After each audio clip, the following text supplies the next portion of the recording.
Thank you to both of our witnesses for being here today. I was in both Mexico and Colombia over the August recess, in part to take a look at our Venezuela policy. It's really hard to overhype what a disaster President Trump's Venezuela policy was. This decision to push all of our chips into the middle of the table all at once, recognize Guaido, and try to facilitate a coup made us look ham-handed and, in the end, feckless. Recognizing someone as the leader of a country who is not actually the leader of the country, it doesn't actually make us look strong. It makes us look weak. And we are stuck inheriting a policy that did not work, that has, in part, contributed to a humanitarian disaster that now brings thousands and thousands of Venezuelans to our border seeking salvation. And so I support strategic engagement with a purpose. And that purpose has to be an election that draws the participation of all political groups and gives Venezuelans the chance to exercise their right to determine the future of the country. And so I've heard, since Secretary Nichols, you suggest that there's a possibility of being able to get to an election in 2024, but what does a free and fair election look like in Venezuela? What are our benchmarks to know whether this is an election that we can support and that the Venezuelan people actually have a chance at exercising their free will? Listen, I understand it's not going to look like an election in our country, right?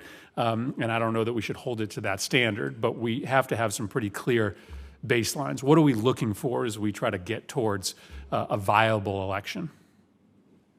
Thank you, Senator. The European Union's electoral observation mission, I think, has provided the most comprehensive roadmap, along with the Carter Center, to what that would look like. And it involves things like inequality of access and equality of access to the media, rules that ensure that electoral authorities cannot disqualify candidates arbitrarily, access to areas to campaign, and a cessation of the abuses by security forces of opposition candidates, transparency in the preparations technically for the election and the conducting of the election. It means allowing the opposition to carry out a primary process. As we've seen, when they have unified candidates, they will beat the regime candidates even when everything else is tilted against them. A key part of the discussions between the unitary platform and the regime will be the implementation of this process, and we support that. Ms.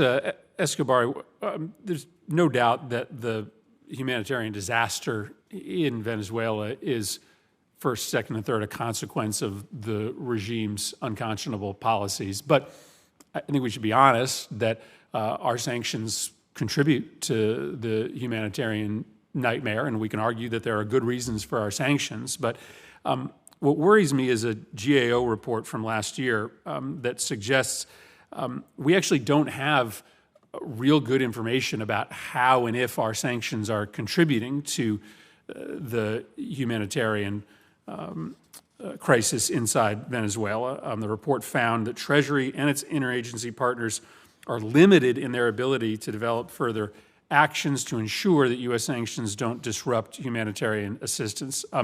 Are you familiar with this report? And if so, how is USAID engaged with our implementing partners to mitigate these challenges, and how do we make sure that we have visibility inside Venezuela to understand what the actual impact of our sanctions are?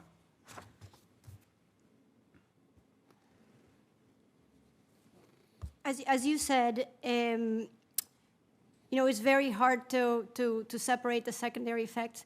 It is also very clear that the deterioration of the economy preceded the sanctions, and that we have this capacity to work on humanitarian aid.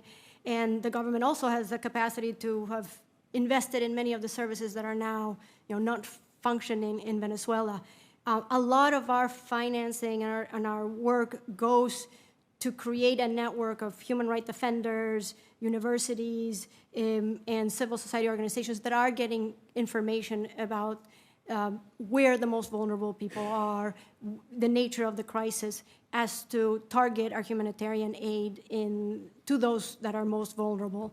And there's actually a very sophisticated and courageous network of humanitarian organizations that are on the ground that know where where the most vulnerable people are, and it is where we focus our humanitarian assistance inside the country.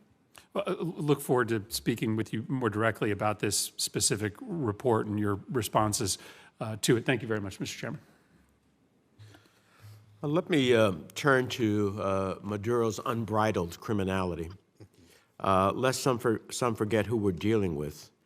I want to remind everyone that Maduro and his henchmen from his government, his Supreme Court, and the